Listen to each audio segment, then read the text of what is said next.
اللہ کے بندو، اللہ میری آپ سب کی اصلاح کرے۔ یہ باتیں ہیں جو ہمیں سیکھنی ہے اور کرنی ہے، اور واللہ جو کام اللہ آپ سے لے رہا آپ لوگوں سے، اللہ ہم سے بھی لے لے، یہ کوئی معمولی کام نہیں ہے۔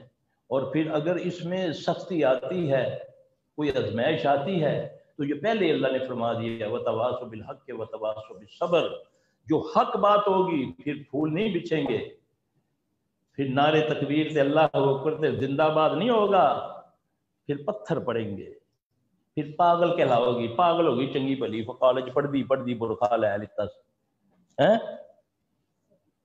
ایسا ہی ہے نا۔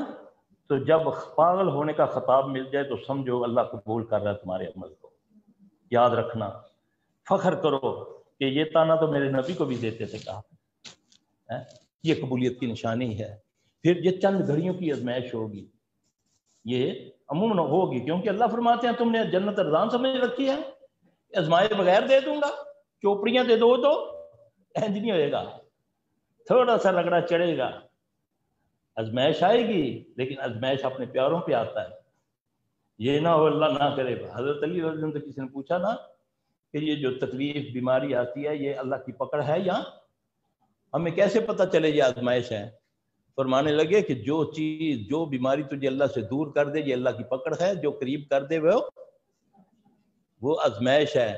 تو اللہ ہم کسی آزمائش کے قابل نہیں ہے۔